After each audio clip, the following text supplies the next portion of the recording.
আপনি কি জানেন আমেরিকায় এমন একটা রাস্তা আছে যেখানে মাঝরাতে কয়েন ফেললে কেউ সেটা ছুঁড়ে ফেরত দেয়? নিউ জার্সির ক্লিন্টন রোড 10 মাইল লম্বা, নির্জন, অন্ধকার। লোকেরা একে বলে আমেরিকাজ মোস্ট হন্টেড রোড।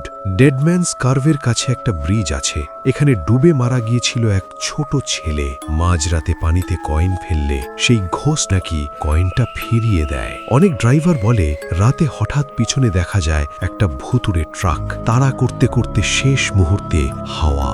জঙ্গলের ভেতরে পাথরের এক রহস্যময় স্থাপনা। লোকজন বিশ্বাস করে এখানে এখনো হয় শয়তানি আচার অনুষ্ঠান। আর এটা গল্প না। 1983 সালে কুখ্যাত হিটম্যান রিচার্ড দ্য আইসম্যান কুকলিন্সকি এই রাস্তাতেই ফেলে গিয়েছিল এক লাশ। তাহলে প্রশ্ন একটাই, ক্লিন্টন রোড এটা কি শুধু রাস্তা, নাকি কিছু একটা এখনো আপনার অপেক্ষায় আছে?